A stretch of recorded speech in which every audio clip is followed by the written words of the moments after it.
Ele já preencheu lá pra tu ir? Já? Já tô. Na final, cara. Parabéns. Você é 10.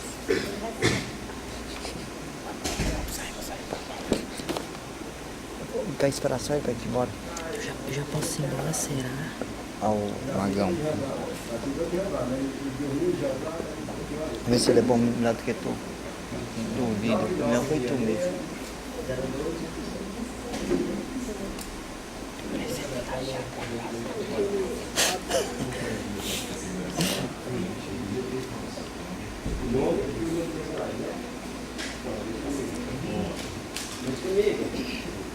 Miguel.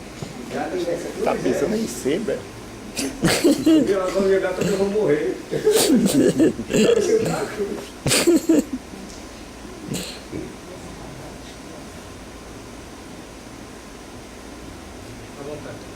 O meu nome é Desgomo, faço o personagem Mico Rizzo.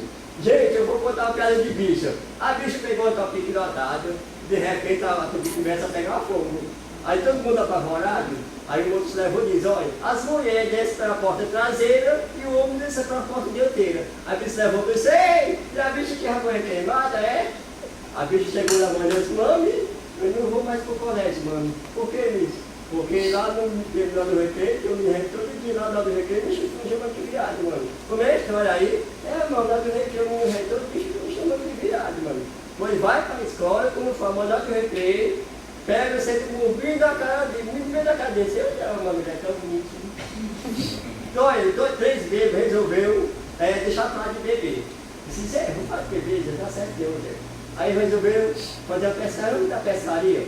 Aí um litro de cachaça e o outro com a vaca de pescar. Ele falou assim, eu vou deixar de beber, porque se de cachaça eu fico isso. Esse é lá para quem é cobra, aí eu como uma das minhas que eu estou protegido com a verde.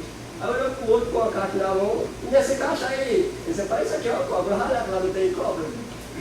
Tchau, gente.